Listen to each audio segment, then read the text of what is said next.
Ini ngomongnya campur-campur Jawa-Jawa kau apa? Apa lah, kan namanya ngobrol ngalor ngidul lah ya. Oh iya. Pokoknya ucapan-ucapan yang kita biasanya tidak percakapkan di dalam gereja lah, di dalam khotbah atau dalam PA atau KTP dan lain sebagainya. Ya. Sebetulnya kalau menurut kakek memang ada ya kayak ya ucapan-ucapan yang kita tidak boleh atau nggak proper untuk diucapkan di dalam gereja ya?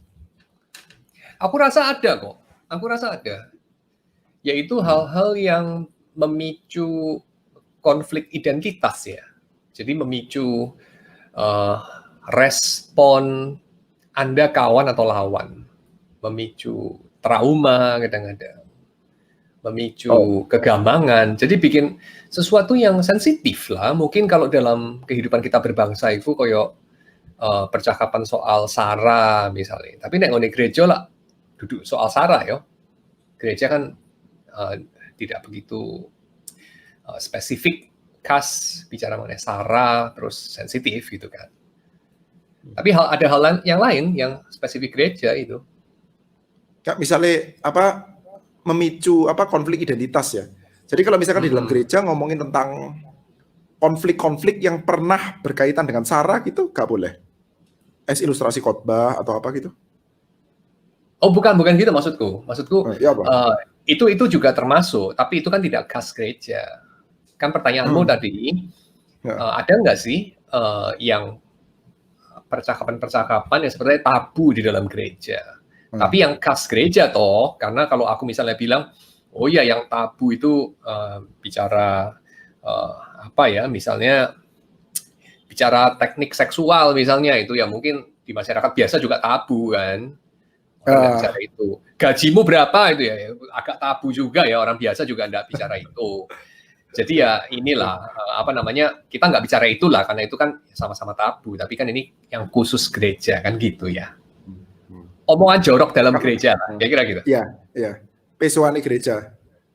Pisuane gereja. Apa itu kayak? Tadi hal-hal yang berkaitan dengan apa? Pisuan yang tidak boleh diucapkan dalam gereja. Misal ya, aku kepikir kemarin itu ada kasus ini di STT beberapa waktu yang lalu ya. Itu ada anak itu dia bergumul dengan ateisme. Jadi Tuhan itu ada apa nggak ada? Itu kan satu hal yang sebetulnya lumrah saja ya. Nggak perlu sampai histeris bagaimana gitu. Tapi sepertinya lalu kasusnya jadi kemana-mana gitu. Jadi seperti, wah ini kita salah di sini, kita salah di sana, si ini yang salah, si itu yang salah, nggak boleh begini harusnya begitu, kita kecolongan dan seterusnya. Aku rasa kok yang seperti itu ya benar juga sih, ada juga poinnya. Tapi kenapa si anak itu tidak punya ruang untuk membicarakannya di dalam STT, di dalam komunitas? Bukannya hal-hal seperti itu yang justru harus dibicarakan ya? Maksudnya dibicarakan secara terbuka saja. Loh, kalau gitu menurut kakek itu mestinya boleh dibicarakan dong? Boleh, justru harus. Tapi kita membuatnya menjadi tabu. Oke. Dan itu tabu itu kan memang dibicarakan oleh para sosiolog, para psikolog ya, punya efek sampingan toh ya. Segala sesuatu yang kita bikin tabu itu pertama ya tabunya masyarakat masing-masing kan beda-beda ya. Nah ini jadi tabu ini satu hal menceritakan siapa diri kita.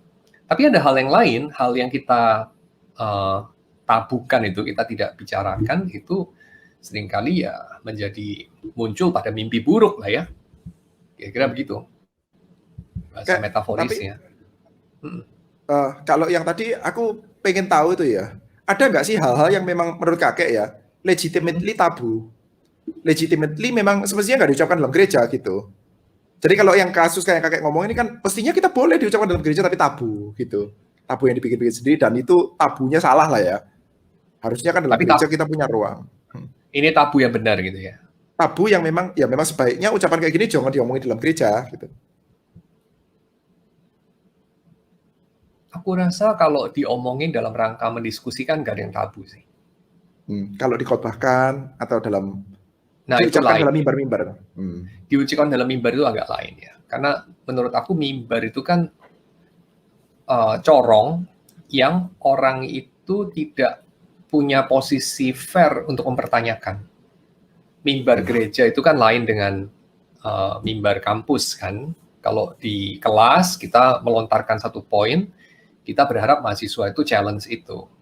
Karena kalau di kampus kan modusnya itu berpikir, menimbang dengan kritis. Kalau di gereja ini kan Tuhan bersabda ya. Tuhan bersabda, aku menyangga, aku alat kira-kira kan gitu. Jadi kan beda ya. Walaupun ya of course kita tahu warga jemaat itu kalau dengar khotbah ya mungkin 50% ya nggak setuju, tapi ya diam-diam lah. Ya kita tahu juga kan ya. Cuman kan nggak fair ya untuk terus kita angkat di mimbar misalnya, ayo pilihlah pasangan calon presiden A atau B, itu kan jadi nggak fair. Karena menyeret-nyeret Tuhan jadi backingnya calon politik kamu misalnya, atau belilah asuransi ini, asuransi itu misalnya, atau belilah produk ini itu, ya kan nggak boleh seperti itu. Iya. Kalau gitu ya ini kayak, maksudnya tempat ini aku sih berharap kita ini ngobrolin aspek yang itu, yang kita biasanya tidak ucapkan di dalam mimbar gereja lah. Yang memang legitimately biasanya ya sebaiknya tidak diucapkan lah di mimbar gereja. Karena mereka juga nggak ada ruang untuk bertanya, diskusi dan lain sebagainya. Kakek dalam beberapa waktu terakhir ini ya, ada concern khusus tentang hal tertentu. Maksudnya yaitu kakek itu kan ya pendeta, aku juga pendeta, kakek jauh lebih senior, mengalami hidup sebagai pendeta, sebagai pengajar, sebagai pendakwah itu kan sudah lama ya. Ada nggak sih, tadi kan kakek juga ngomong ya, ada ya, hal-hal yang kayaknya lumayan mengganggu tapi sebaiknya tidak diucapkan di dalam mimbar-mimbar gereja. Itu apa ya? Bulat pertanyaannya. Mungkin pertanyaanmu ini bisa ku olah lagi. Yang aku maksud nggak exactly seperti itu sih. Jadi yang lu tangkap kan ini tabu untuk dibicarakan, sebaiknya tidak dibicarakan. Tapi tadi yang aku di gereja, yang tadi aku utarakan itu lebih ke arah sesuatu yang kita tabukan untuk kita bicarakan, tapi seharusnya kita bicarakan. Jadi itu merugikan kalau kita tidak bicarakan. Ya. Dan ya tabunya itu yang kita harus pertanyakan, kira-kira gitu. Ya. Kalau oke. Ya dalam hal ini ngeblend ya. Faktanya saat ini kan sudah jadi tabu ya. Whether itu legitimately tabu atau enggak gitu ya. Apa itu kayak? Ya misalnya kalau orang mau bertanya mengenai Alkitab ini sumber yang kita percaya, tapi dari mana dia, lalu kalau kisah yang sepotong di sini, sepotong di sana, itu ada sesuatu yang kelihatannya bertentangan, ya, kelihatannya nggak kompatibel gitu. Itu terus kita apakan, misalnya gitu. Lalu ada isu di satu sisi orang yang mengatakan dengan sangat enteng, ya gampang aja ya, karena memang Alkitab memang ada salahnya. Ya, namanya juga buku pikiran orang ya, ada salahnya. Tapi di sisi yang lain ada orang yang mengatakan, loh enggak, ini kan setiap kata dari Tuhan, masa bisa salah? Ineransi gitu kan. Nah ini kan seringkali menjadi tabu kita angkat. Bikin berantem lah kalau kita bicarakan. Kalau yang juga nggak fair juga. Kalau yang secara khusus jadi concern-nya kakek dalam beberapa waktu belakangan, ada nggak sih? Jadinya berasanya, aduh aku jadi corong membicarakan hal-hal yang ya memang oke, kita juga setuju dengan apa yang kita bicarakan. Tapi sebetulnya ada banyak hal lain loh yang aku kepengen omongin. Tapi ya wadahnya kok kayaknya tabu kalau di dalam gereja. Itu apa aja kayak? Jadi aku bukan tanya contoh, tapi yang realitanya kakek lagi bergelut dengan itu gitu. Gak ada sih ya. Maksudnya ini poin yang tak pikir dalam beberapa hari ini mengenai topik yang kita bicarakan malam ini, itu lebih ke arah ketabuan ya, jadi bukan spesifik ada kasus sih, nggak ada sih. Jadi ketabuan ya. Lalu kalau mau ditanya contoh kasusnya, ya contoh kasusnya sesuatu yang aku buat-buat lah, atau aku pikir-pikir, oh ya mungkin memang pernah terjadi secara konkret, tapi ya sudah kayak nggak tahu berapa tahun yang lalu punya, semacam itu. Sebagai contoh kasus saja. Cuman yang mau kuangkat di sini adalah hal-hal yang sensitif itu kita mungkin perlu lebih explore ya. Jadi dengan cara kita memikirkan bersama bagaimana komunitas kita itu jadi rumah yang lebih aman untuk membicarakan hal-hal yang lebih beragam lah. Mungkin begitu. Ya aku bayangkan gini lah kok. Aku bayangkan gini kok. Kalau kamu ada di partai politik, lalu membicarakan kelemahan partai politik kita, itu kan memang lebih gak ada tempatnya ya. Tapi kalau kamu ada di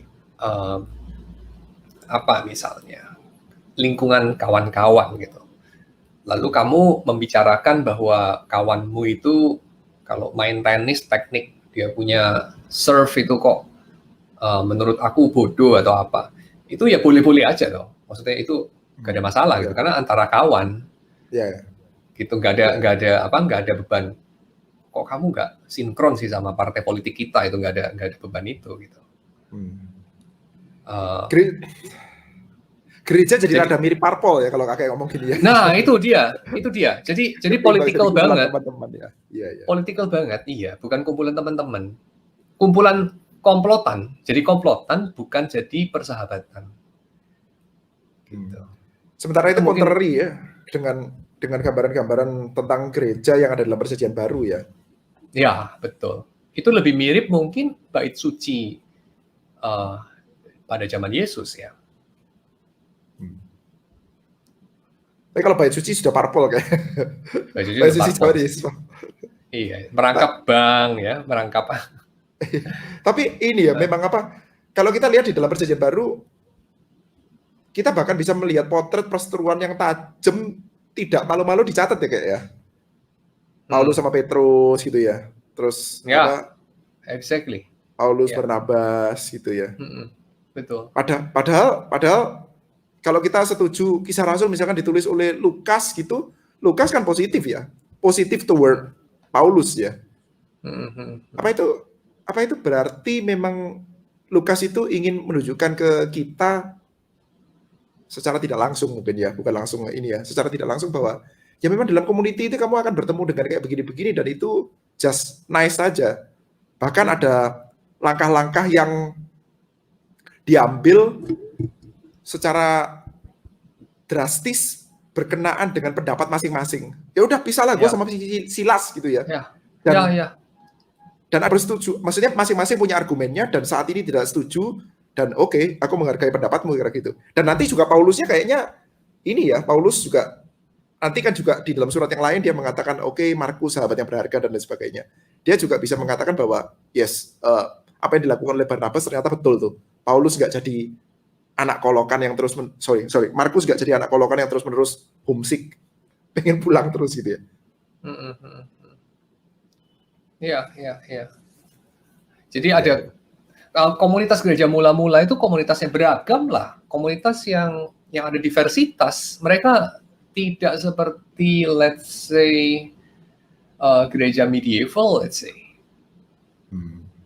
Jauh lebih beragam. Nah, mungkin iya, salah satunya ada orang mengatakan ya, aku belakangan pernah mendengar ada satu pembicaraan konteksnya lain sih. Cuman dia ada ngomong soal gini, ada pergeseran antara membicarakan mengenai Tuhan ya, jadi mendiskusikan teologi dengan kata lain, itu dengan fokus kepada kebenaran ya, kepada truth, dengan fokus kepada kasih.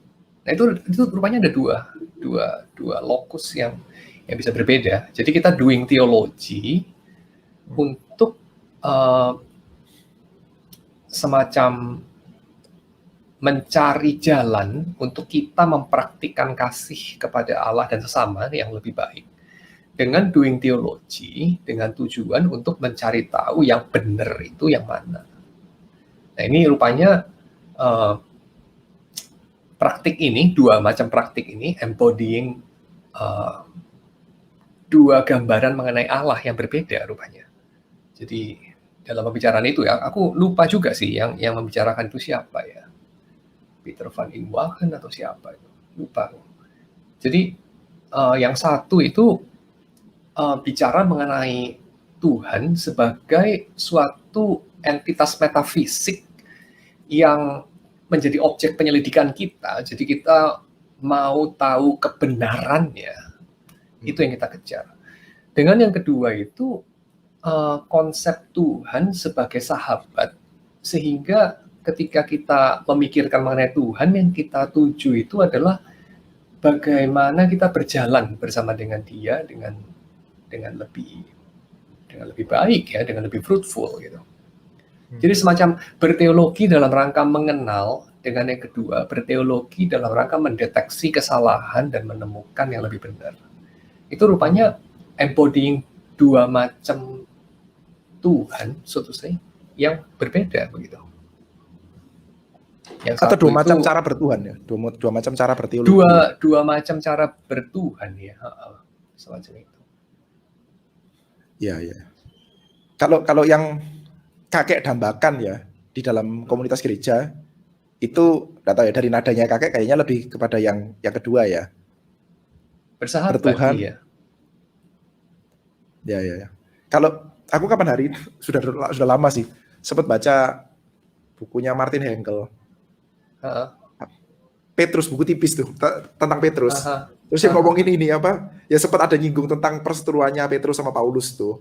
Terus ada pendapat-pendapat yang ngomong kita itu bisa mendeteksi ya memang mereka itu punya perseteruan tajam yang akhirnya terpotret sampai saat ini. Itu misalkan di Korintus ya, Paulus tuh rada jarang untuk menyebut Petrus sebagai Petrus. Paulus tuh jauh lebih sering Kefas. Artinya podo sih. Cuman kalau di kupingnya Gentiles, Kefas tuh nggak ada artinya. Bahasa Ibrani nggak ada artinya itu Kefas tuh. Tapi kalau sebut Petrus itu seperti kayak ngomong apa ya, bishop atau ngomong apa ya, terok lah kira-kira gitu. Tapi Paulus kayak nggak terlalu rela nyebut dia. Terus ya itu yang apa ya, terdeteksi memang ini kayaknya ada dua strand yang gede. Satu strand orang-orang yang lebih ke arah ini ya, penginjilan ke arah Gentile, satu ke arah orang-orang Yahudi. Tapi kan garis demarkasinya nggak bisa begitu tajam ya. Kadang-kadang cair juga, bisa cross section. Paulus kemana-mana kalau penginjilan juga dia maksudnya ke sinagog kan ya. Mungkin nggak ketemu sama orang Yahudi. Sementara Petrus nggak boleh ngomong sama Gentile juga kayaknya enggak ya. Jadinya ada semacam perseteruan yang akhirnya terpotret. Kalau menurut kakek itu itu pembacaan dari diri kita saat ini kepada mereka atau gimana?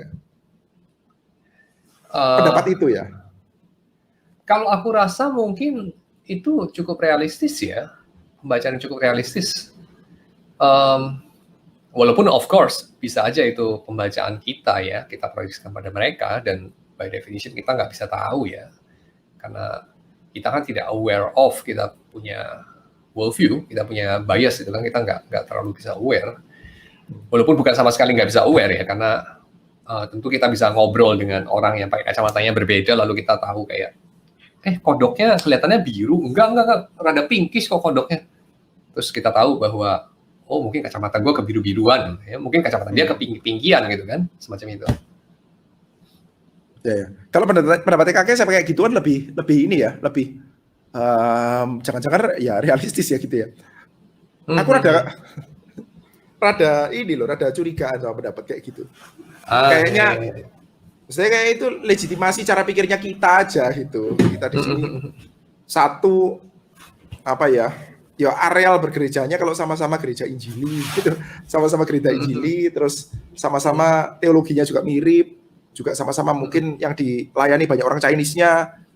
Ya apalagi kalau sudah ada nyangkut, ada urusan ekonomi ya, apa majelis mana yang lebih kaya dan lain sebagainya. Jadi ada semacam kayak kuat-kuatan gitu.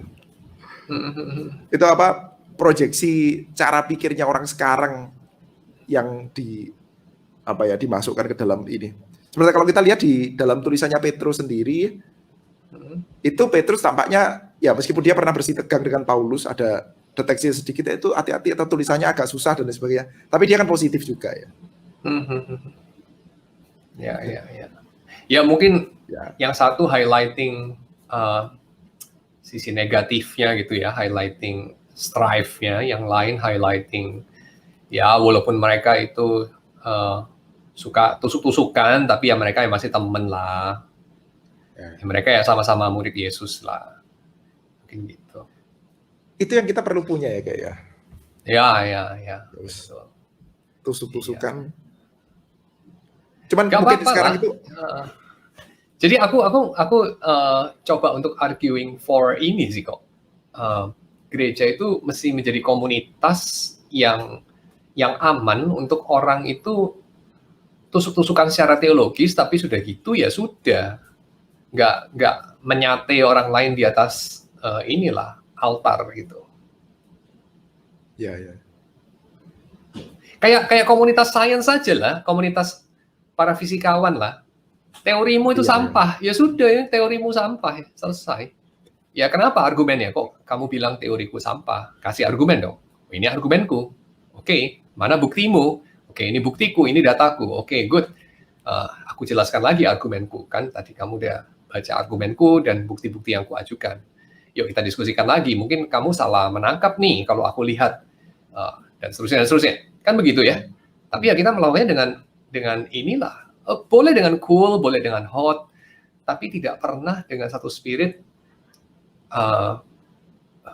apa ya, gua ini anak Tuhan, lu itu anak setan, pergi ke neraka sana, bukan dengan spirit itu kali. Menurut kakek apa yang bikin hal itu susah? Mungkin salah satunya adalah delusi ya, delusi bahwa Tuhan pasti ada di pihak saya. Dan nggak mungkin ada di pihak orang-orang yang saya jijik, orang-orang yang saya anggap salah sekarang. Jadi historisitas dari knowledge itu tidak diakui. Jadi seolah-olah kamu punya knowledge itu ya ahistoris. Gitu. Itu aku rasa salah satu akarnya ya. Selain dari ya inilah sikap primordialisme dan seterusnya, nggak mau mencoba mencicipi makanan lawan lah, semacam gitu lah. Masakan paling enak itu masakan mamaku, kira-kira gitulah. Kalau aku berasanya ini loh, nggak tahu ya. Mungkin pendapatku terlalu komersial. Aku berasa kita kalau ngomong tentang gereja ya, ngomong gereja atau ngomong tentang agama atau hal-hal yang cukup fundamental dibela dengan habis-habisan itu salah satunya karena itu nyangkut aspek politik dan komersial yang besar. Maksudnya kalau di apa ya, di secara gereja ya, kalau ternyata gereja itu punya pendapat bisa salah, itu kan ngurangin oplah bisa cukup gede itu, dan itu dampaknya bisa sampai kemana-mana gitu. Sampai zaman sekarang ini kan kita juga bisa punya label-label tertentu, di mana label-label tertentu itu amat sangat laku dijual ya. Misalkan apa ineransi atau apa ya, LGBT atau rokok gitu, kayaknya laku banget dijual gitu ya. Dengan kita mengatakan dia setuju LGBT, rasanya kayak langsung follower berkurang 2 juta begitu kan. Follower berkurang 2 juta itu kan betul. Itu ada dampak finansial, dampak sosial, psikologis, macam-macam lah. Jadi mending daripada ruwet-ruwet ya wes lah, pura-pura inilah. Exactly. Dan itu menurut aku merugikan sekali ya, membuat kita less seperti gereja, kurang seperti gereja, dan lebih seperti partai politik atau perusahaan. Yang mana partai politik atau perusahaan ya bagus juga sih, maksudnya bukan berarti partai politik itu jelek atau perusahaan jelek, enggak juga, ada tempatnya dalam dunia, tapi kan ada tempatnya juga kita jadi gereja. Yuk bikin gereja kita jadi gereja, itulah kira-kira. Masalahnya itu ya, gereja itu, kita kalau ngomong gereja Kristen itu kan susah ya, the body of Christ itu kan ada susah kan. Sekarang kita ngomongnya gereja ada mereknya, ada denominasinya, ada mereknya, dan ada ada status sosialnya, ada status politiknya, ada status ekonominya juga, dan mempertaruhkan aspek-aspek itu. Jadinya rada susah kalau kita ngomong gereja mesti begini, karena kan gereja itu banyak gitu, dengan status sosial sendiri, dengan status ekonomi sendiri. Ketika ada yang mencoba untuk melakukan itu dan pendengar tidak siap ya, pemegang saham gereja, karena ada kayak PT ya, sahamnya dipegang sama semua orang gitu, seluruh jemaat gitu. Ya ada yang sahamnya lebih gede, persemayaannya lebih gede. Tapi kalau jemaat tidak siap, lalu kita mengucapkan ucapan-ucapan yang secara jargon itu sudah kadung di label sebagai anak neraka dan lain sebagainya, itu Jadi susah. iya ya apa? Iya. Nah itu. Jadi panggilan, maksudku gini, poinnya aku ingin ajak kita pikir sama-sama malam ini lebih ke arah bukan spesifik mengenai let's say ineransi atau LGBT atau mengenai ateisme atau mengenai sains atau whatever, nggak ke sana, tapi itu sebagai contoh kasus saja. Ajakanku lebih ke arah, yuk kita menyediakan rumah untuk orang itu bisa ngobrol apa adanya, tanpa harus berpura-pura, tanpa harus jadi ya berpura-pura lah, itu aja. Jadi kayak misalnya bisa muncul ucapan kayak gini, menurut pendapatku teori yang kamu pegang itu nggak berharga misalnya, atau sampah itu. Tapi bukan kamu sampah loh, teorimu. Ya, Semacam itu. Ya kalau di gereja kita, menurut saya Pak Tong kok salah ya. Itu tabunya rada gede itu ya. Jadi kayak begitu, itu kan tabu banget. Ya. Ngomong pendeta lokalnya salah aja juga cuma nggak berani. Ya tapi hal-hal gitu mungkin, ya. Tapi mungkin yang begitu akan selalu ada sih, dalam konteks akademis juga kan ada juga ya. Cuman kayak ya lebih bebas aja. Cuman tetap ada begitu kan. Profesor yang senior banget kalau keluarin teori apa ya, masa lu langsung bilang dia salah gitu. Lu indicate bahwa dia goblok gitu, kayaknya enggak. Kan enggak banget. Biasanya kan enggak lah. Ya. Tetap ada strukturnya ya kayak struktur kekuasaan yang kita takut-takut. Ya aku sih berharap ini kita kayak obrolan kita ini bisa, tapi ya kita kan bukan gereja ya, enggak menyelesaikan problem gereja ya. Kita bukan gereja maksudnya apa? Maksudnya tempat ini kita ngobrolin ini, ngobrolin itu. Tempatnya kita lagi ngobrol sekarang nih kayak. Oh iya, tempat kita ngobrol sekarang ini StreamYard namanya. Bisa kita pakai buat ngobrolin gitu-gitu. Iya. Hal-hal yang biasanya tidak diucapkan oleh hamba Tuhan di mimbar. Kalau menurutku ya, gereja itu adalah 2 atau 3 orang berkumpul dalam nama Yesus. Ya. Amin. Nggak perlu izin dari Departemen Agama, nggak perlu aja punya bangunan, nggak perlu ada ADART, 2-3 orang berkumpul dalam nama Yesus. Dan mungkin kalau 2-3 orang berkumpul hanya secara fisik, tidak secara apa adanya, jadi mereka pakai topeng, jangan-jangan itu bukan gereja. Tapi aku nggak menuduh siapa-siapa atau apa-apa sih ya. Iya. Masalahnya 2-3 orang itu berkumpul, dan perkumpulan itu lama-lama punya aturan, dan aturan itu melibatkan kompleksitasnya tertentu di dalam relasinya dengan perkumpulan-perkumpulan yang di luar, 2-3 orang yang lain, dan 2-3 orang yang lain yang berkumpul tidak di dalam nama Yesus, sehingga ada social standing, ada economical standingnya sendiri, yang akhirnya memang jadi ada aturan-aturan yang mengikat ya kayak ya. Dan aturan-aturan yang aturan-aturan yang akhirnya jadi tabu itu. Ya. Jadi aku mungkin akan bilang kira-kira begini. 2-3 orang berkumpul dalam nama Yesus itu gereja. Tapi kalau 2-3 topeng berkumpul dalam nama Yesus, ya itu mungkin bukan gereja ya. Gitu. Kalau menurut kakek saat ini banyak sekali, gini, aku tanya, kalau menurut kakek apakah saat ini dia yang kumpul baik? Kenapa? Menurut kakek saat ini banyak nggak sih sebetulnya isinya 2.000 dan 3.000 topeng yang berkumpul? Menjalankan peran saja, ya barangkali, atau mungkin nggak se-ekstrim itulah. Ya ini masing-masing coba jujur sama diri sendiri lah. Waktu kamu berkumpul-kumpul itu kamu betul-betul dirimu yang berkumpul atau hanya ekspektasi orang yang kamu penuhi waktu kamu berkumpul?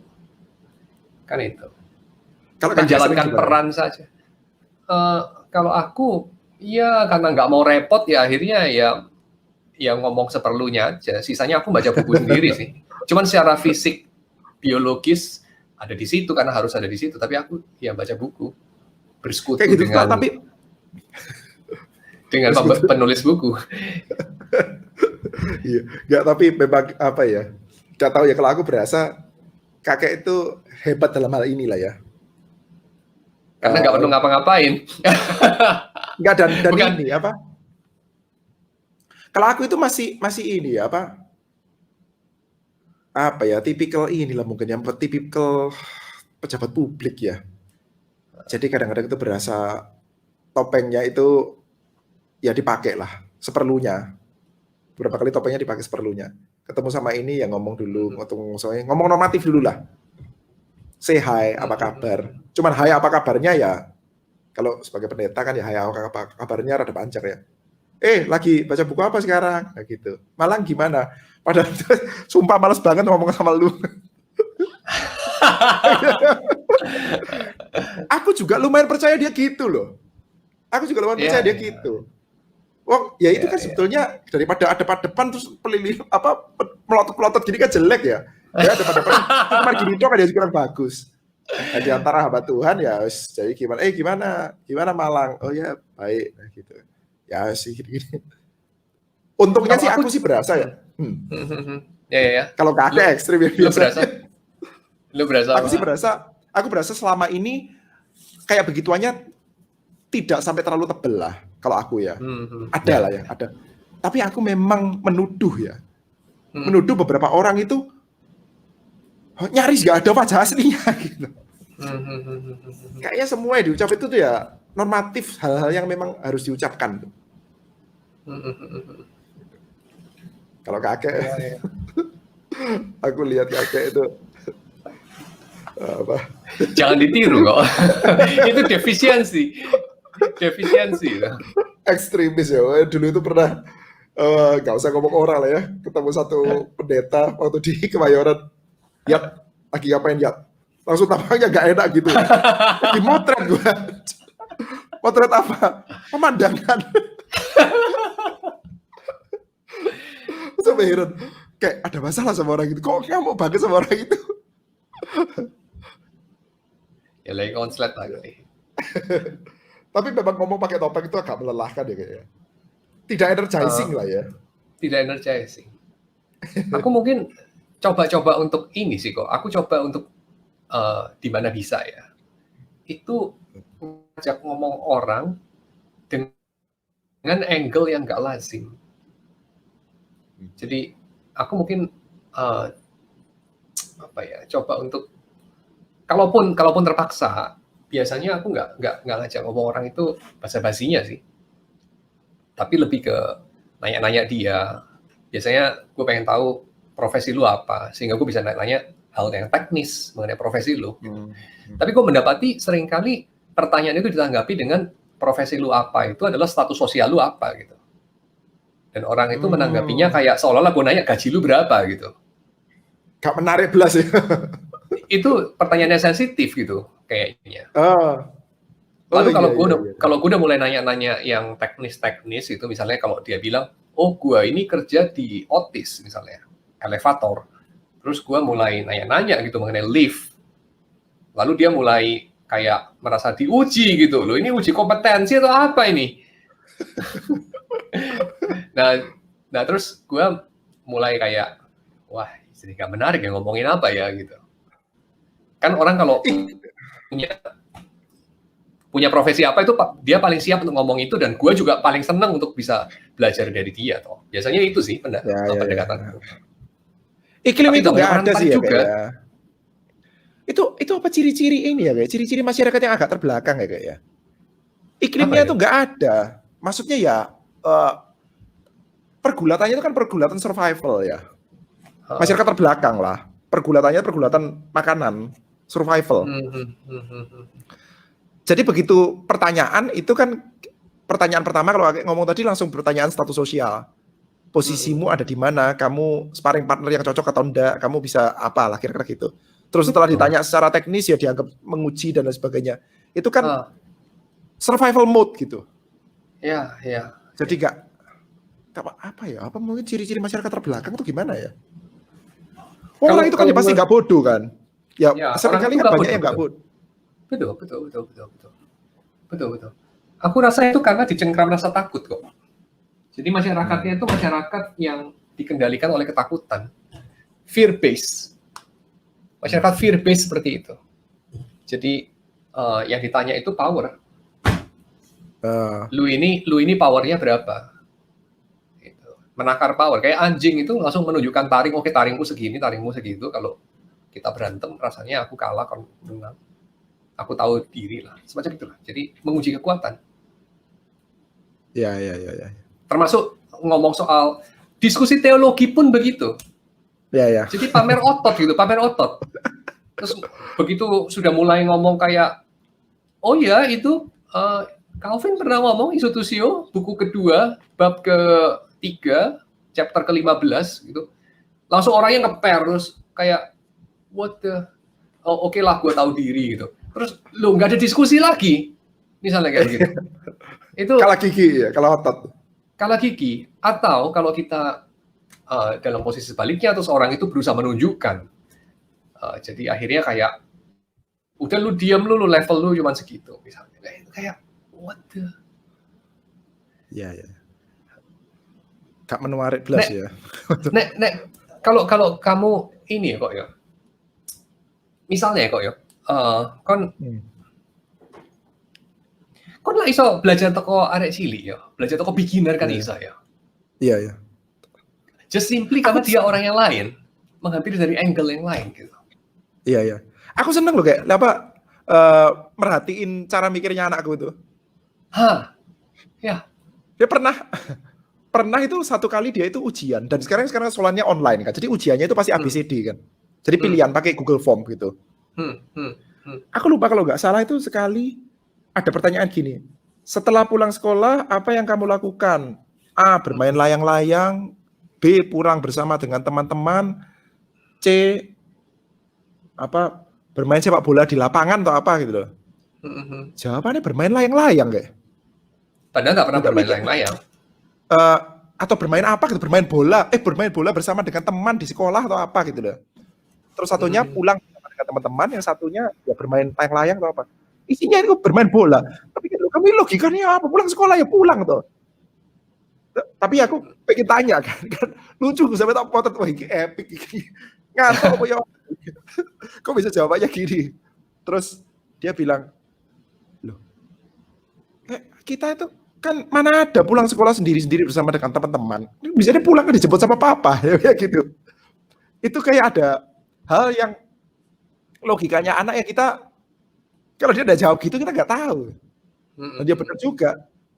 Yang termasuk membereskan rumah adalah misalkan ya menyiram tanaman, terus apa gitu ya, membuat kotor sama tidur berjam-jam. Jawabannya tidur berjam-jam.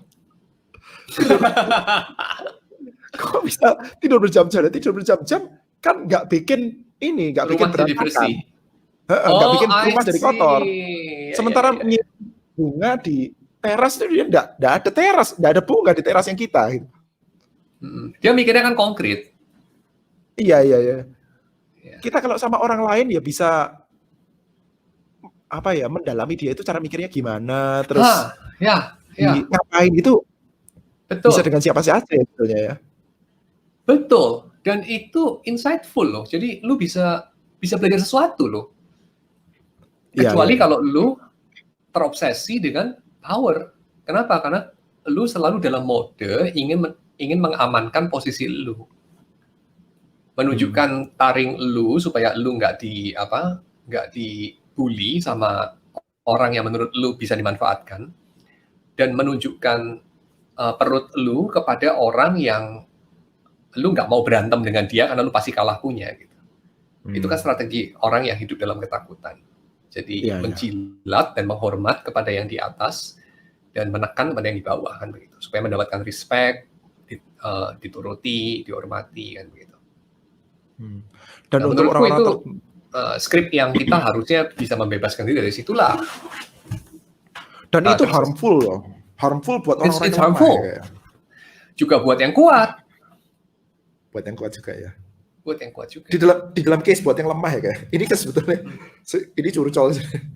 Itu kan jawaban kayak begitu tuh si Daniel dimarahin sama mamanya. Kok bisa gini-gini terus dimarahin, ya dia takut lah. Namanya juga dimarahin, dan mama ya betul lah. Dan ya dia tahu kalau mamanya betul. Dan memang mamanya betul kan. Dimarahin, kok bisa gini, itu kamu mikirnya gimana? Terus aku jadi tanya gitu. Ternyata ya logikanya dia ya ada tempatnya gitu. Jadi di satu sisi dia kan kasihan ya kalau dipersalahkan tanpa dikasih kesempatan untuk menjelaskan kenapa kok dia gitu. Betul sekali. Jadi itu namanya didengarkan kok. Itu namanya didengarkan. Itu kenapa harmful buat yang kuat ya?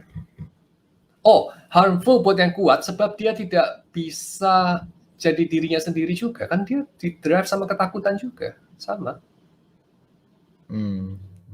Dia takut pemberontakan. Yang kuat itu takut pemberontakan. Takut orang tidak menghargai dia lagi, tidak menuruti dia lagi, ditipu dia, lalu dia dihabisi seperti Herodes bukan Julius Caesar. Herodes dihabisi enggak. Semacam gitu. Jadi hidup dalam ketakutan lah. Dan aku rasa itu pesannya Tuhan waktu menjumpai Abraham, menjumpai Musa. Seringkali kan pesannya itu, jangan takut. Karena kalau kita lihat memang di dalam cerita Injilnya kita ya, Tuhan itu tahu kita nggak punya taring, nggak punya gigi. Tuhan itu tahu kita itu mati dan dia tidak mengeksploitasi itu untuk ini ya, untuk kepentingannya dia ya. Betul. Bahkan sebaliknya ya, itu diketahui untuk ditopang ya. Exactly. Jadi seorang penguasa atau seorang powerful yang bebas dari narasi ketakutan, dia capable of ngomong kepada orang yang di bawahnya dan meneguhkan dengan bukan cuma ngomong, kamu jangan takut-takut mengeluarkan pendapatmu. Aku nggak bakal mempermalukan kamu, menggigit kamu, menghancurkan kamu. Dan aku kok melihat dalam narasi Alkitab itu Tuhan kita ada sisi itu setidaknya. Kalau bukan, dia menampakkan diri sebagai sisi demikian yang membedakan dia dengan ilah-ilah lain ya. Karena buat bangsa-bangsa lain Tuhan itu kan berbahaya. Ilah itu kan berbahaya ya. Dewa itu dangerous ya, bukan teman lah. Dewa itu bukan teman. Tapi memang susah ya, karena kan kita hitungan sama risiko ya. Sementara Tuhan juga tahu risikonya ya. Faktanya Yesus disalib ya kayak. Tuhan tahu risikonya. Yesus disalib, exactly. Dan narasi itu yang membedakan kehidupan kita sama kehidupan bangsa-bangsa lain kan.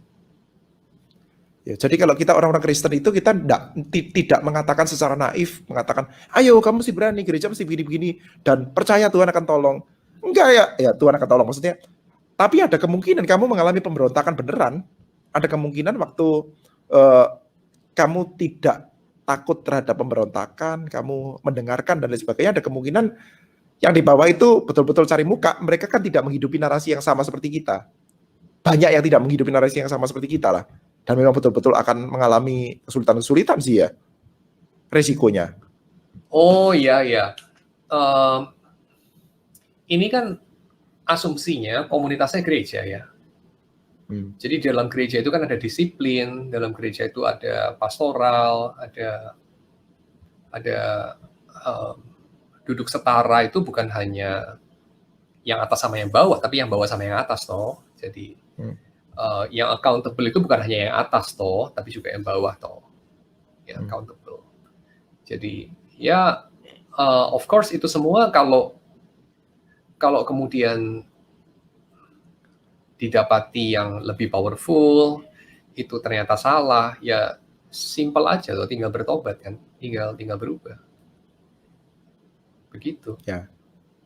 Dan buat anak-anak Tuhan rasanya nggak ada atas bawah ya, maksudnya kayak pemberontakan itu kan mengasumsikan hostile relations ya, violent relations.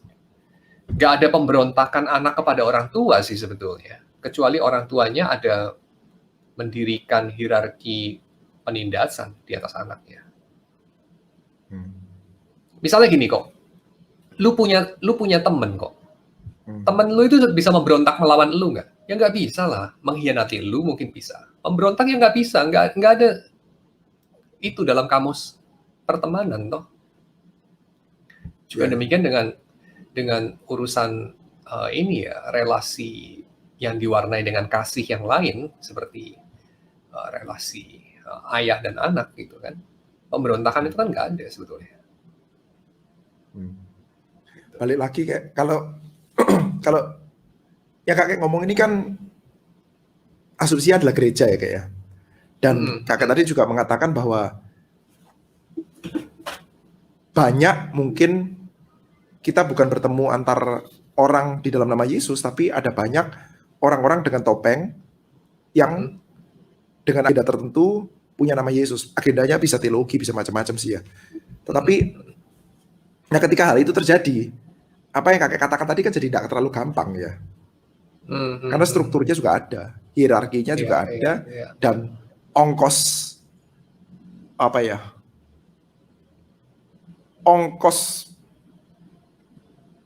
penanggung yang lemah itu, ongkos politisnya itu ada tuh. Baik yang kalau kita ngomong politis ya, baik yang di atas maupun yang di bawah. Ya itulah makanya menghidupi kasih itu selalu ada harganya kan. Ada risikonya ya. Selalu ada risikonya. Ya. Kalau saat ini kalau kita bicara tentang beberapa contoh kasus ya kayak, menurut kakek apa kasus-kasus apa yang kita kayaknya perlu secara agak urgent ya? Aspek ini kita mesti bicarakan secara cukup luas loh. Ruangan untuk orang bicara ini secara ini di dalam konteks kita ya, perlu kita bicarakan secara cukup luas loh, karena ini isunya tidak kecil misalnya, atau orang-orangnya tidak kecil.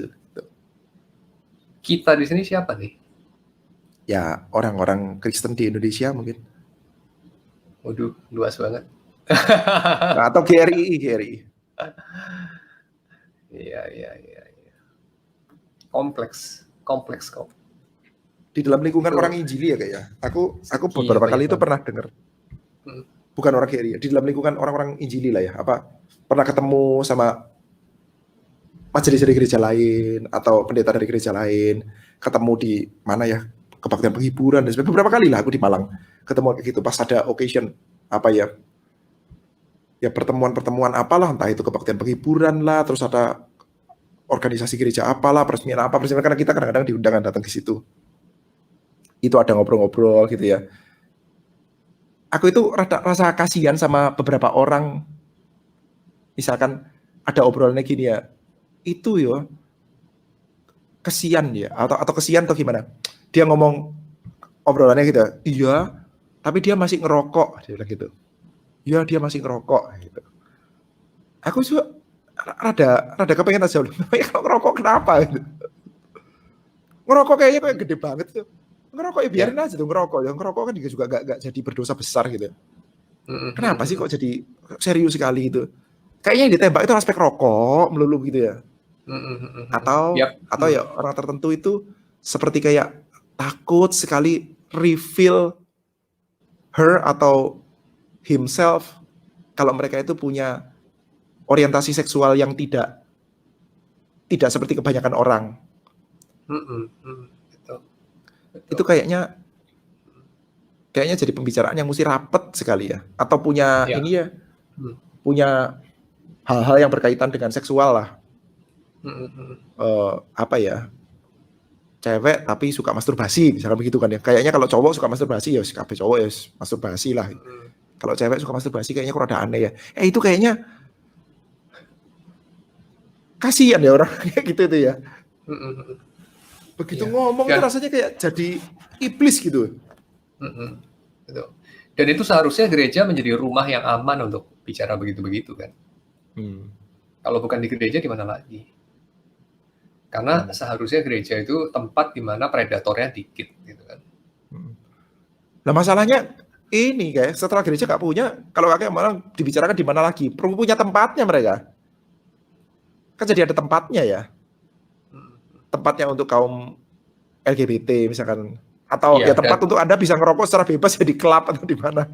dan itu kan tidak tempat yang tidak apa ya, tidak menyajikan perspektif Kristen di satu sisi, tidak menyajikan tempat yang aman juga misalnya, karena seringkali mereka interest-nya itu bukan demi kamu, tapi demi diri sendiri kan gitu. Jadi Dan predator lah. pasti tidak menawarkan penebusan. Tidak menawarkan redemption, betul. Ceritanya cerita yang berdarah-darah, berlumuran air mata dan segala tragedi lah. Kan gitu. Mereka ya kumpul di situ karena gereja tolak ya. Ya. Tempat Ya kayak yang gini memang. Apalagi ya. Meskipun kita bisa bilang tentang ini, gereja jadi tempat yang aman untuk orang-orang yang lemah, untuk orang yang punya kelemahan-kelemahan. Kita bahkan mungkin boleh percakapan juga ya dalam gereja ya. Sebetulnya selemah apa orang-orang itu? Exactly. Lu juga mungkin lemah, tapi lemahnya di bidang lain, misalnya soal arogansi misalnya. Cuma kelemahan kita nggak dianggap apa ya, nggak dikasih nilai yang terlalu buruk oleh society. Exactly. Jaim misalnya, ditanya, lu ini ngomong-ngomong Karbart itu salah, lu udah pernah baca belum? Oh, ya belum selesai sih saya baca. Kampret. Bilang aja lu gak pernah baca, gitu aja kok susah banget. Baca judulnya doang lu. Gitu aja susah banget. Jaim banget. Ya. Itu kan lemah juga. Tapi terus kayak, ya masyarakat kita memaklumi. Ya iyalah, dia malu lah. Ya kan gitu. Nah, tapi kelemahan yang lain terus ya jadi seperti kita turut melemparkan batu lah semacam gitu. Iya. Kita perlu mengkaji juga ya kelemahan-kelemahan yang pokoknya dia itu jadi lemah banget gara-gara society. Aku itu inget dulu itu Jethro pernah cerita ya, waktu dia nggak tahu dia dulu di Melbourne atau di mana sih? Melbourne. Ya di Melbourne. Dia cerita awalnya cultural shock lah ya, apa ini lihat iklan atau apa iklannya cewek kayak iklan cewek kok berapa gitu. Terus dia kok bisa kayak begini diiklanin gitu, kayak orang iklanin Oreo aja. Call iklanin cewek gitu, cewek setengah bugil tuh gimana, terus ada call nomor berapa atau gimana. Maksudnya kamu cari kayak iklan prostitusi. Iya, iklan prostitusi bisa kayak gitu. Terus dia ngomong, memang kayak gitu. Terus di komunitas gerejanya yang dia pernah bergereja atau pernah ketemu sama siapa gitu, kayaknya pada waktu itu dia lihat salah satu orang yang mungkin paling konservatif lah ya, cewek yang paling konservatif, itu bisa rasanya kayak just free saja, misalkan gandengan dan lain sebagainya. Itu kan jadi kita lihat, oke, seksualitas itu sesuatu hal yang memang perlu untuk kita percakapan secara serius, tapi kalau kita kaitkan misalkan ya dosa seksualitas itu tidak lepas dari unsur budaya juga. Dosa itu dianggap serius atau nggak serius di mana? Dan kita kayaknya perlu konfirmasi dari Alkitab ya kayak untuk memberikan judgement yang tajam terhadap dosa-dosa tertentu gitu. Ya yang ngomongin itu tadi siapa? Sakno dengan orang-orang tertentu yang sebetulnya dosanya itu tidak dikonfirmasi, paling tidak ya lebih buruk daripada dosanya orang-orang lain, tapi jadi tersisihkan. Iya, betul. Iya.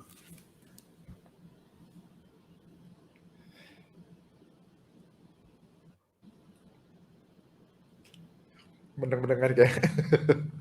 Iya, mungkin kayak ada orang yang dosanya itu adalah misalnya ya kemarahan misalnya, kemarahan. Kan ada orang yang begitu ya, dipenuhi dengan amarah. Lalu dia ya merasa dirinya sudah tidak layak lah menjadi anak Tuhan dan segala macam. Tapi mungkin orang itu ya lebih gampang marah kalau dia itu misalnya perutnya lapar. Dia lebih gampang marah kalau dia itu status sosialnya rendah. Dia lebih gampang marah kalau suhu udara yang dia alami itu di luar range yang nyaman ya. Aku mendapati diriku ini lebih gampang marah kalau suhu udara itu 35 derajat gitu. Kalau AC nyala ya suhunya 25 itu 20 itu aku lebih anteng ya. Tapi kalau lagi musim dingin suhunya -6 terus aku nyasar di luar di jalanan terus sinyal habis, baterai entek, terus ape takon wong sapa gak ono juga ya iso juga sih kan. Ya anu lah kenyamanan tubuh itu bikin orang bisa lebih marah atau kurang marah gitu kan. Tapi kalau ada orang terus karena dia itu ya memang ekonomi lemah, IQ juga jongkok, muka juga jelek, lalu apalah segala macam, lalu dia itu kenapa hatinya dipenuhi kemarahan, lalu orang yang perutnya kenyang, mukanya cantik, otaknya pinter, status sosialnya tinggi, patronizing dia, menggurui dia dan mengatakan kamu itu harus belajar mengendalikan emosi. Itu kan tidak fair juga sih. Iya, ya lu enak. Lalu nanti ada pendeta yang bela-bela gitu. Oh, orang yang cantik itu juga punya mindernya. Orang yang pintar itu juga punya mindernya juga.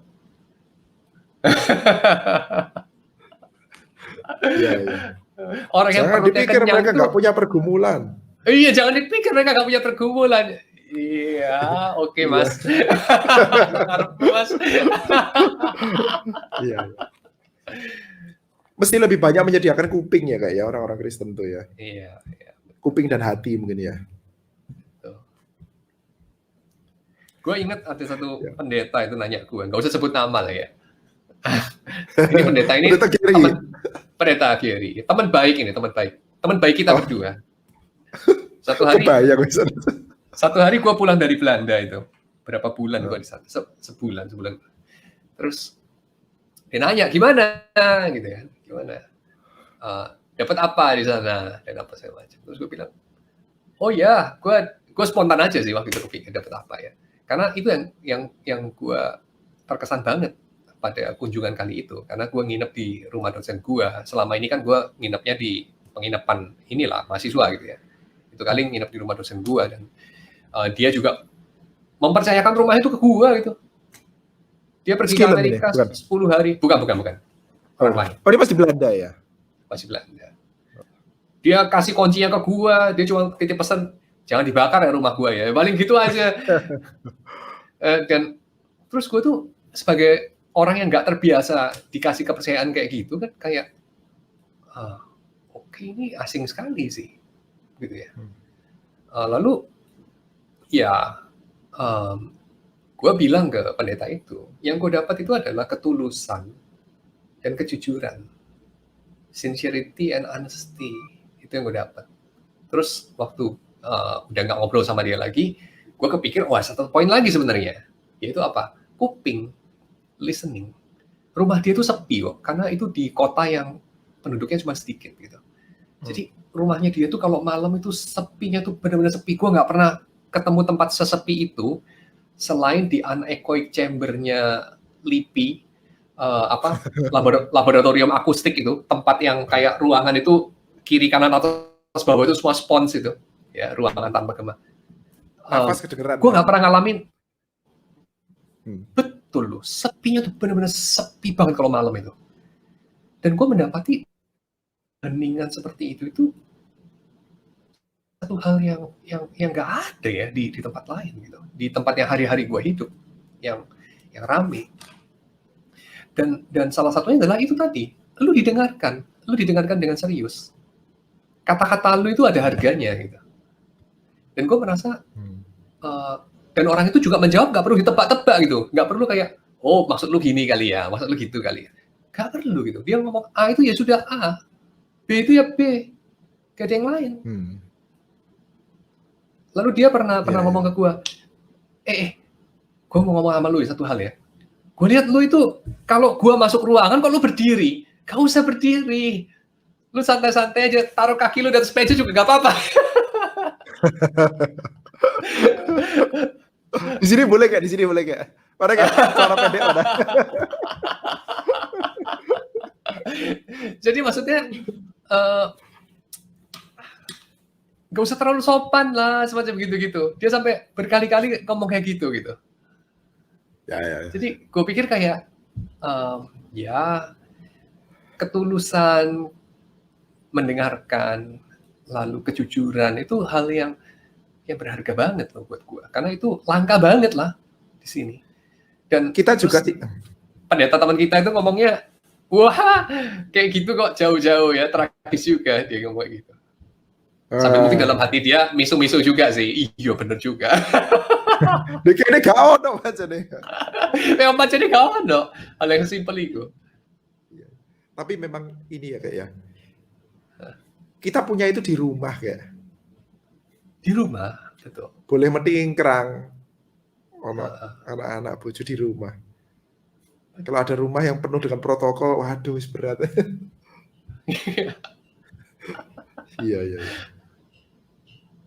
Iya. Dan gue pikir di rumah Tuhan itu harusnya begitu toh. Di rumah Tuhan. Iya. Nanti lu di surga itu nggak jaim, aduh. Iya. Di surga jaim. Aku sudah baca kabar tuh, wis tak bocor kabeh. Juga perlu lah. Gak usah isin-isin juga sebetulnya cuma 2 bab pertama sih. 2 bab pertama gak ngerti ngomong apa iki. Ya gak apa-apa. Aku rasa goblok ya gak apa-apa, kon goblok ya gak apa-apa. Iya. Ya memang ini ya kayak kalau dunia yang predator and prey ya sistemnya rantai makanan yang memang tidak bisa gitu ya. Gak bisa gitu mungkin ya. Kalau Tuhan bisa kan, kok. Ya apa? Bisa. Karena Yesus sudah bangkit. So bisa. Serius. Kan ini ya, itu kan dunianya Tuhan ya. Maksudnya dunia yang disajikan oleh Tuhan ya. Kamu boleh kelihatan miskin supaya saya bisa bantu. Kamu boleh kelihatan pincang supaya saya bisa gendong. Pincangnya buat delik-delik gak bisa tak gendong nanti. Gitu ya kayak. Iya.